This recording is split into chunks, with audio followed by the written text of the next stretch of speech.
এই দেখুন, এইটার নাম হলো অপরাজিতা বাচার।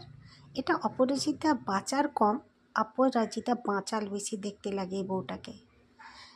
ফালতু ফালতু কোদা ফাঁদি রাস্তায় যেখানেও বুক দুলিয়ে মন দুলিয়ে নাচা এর একটা অভ্যাস হয়ে গেছে।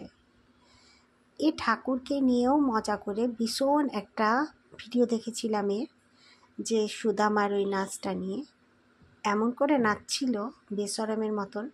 আমি সেটা তুলে ধরতে পারিনি, সেটা যদি আমি পাই তো তুলে ধরবো, কিন্তু অনেকজন অন্যরা বানিয়ে দিয়েছে তাই আমি বানালাম না।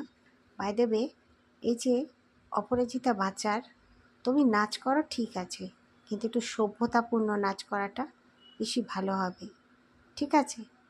তুমি নিজেকে নিজে একদম ভাবছো সে 14 বছরের মেয়ে, যেখানেও পারো জাম্প করে করে নাচছো, এটা কিন্তু কোনো ভালো ঘরের মহিলার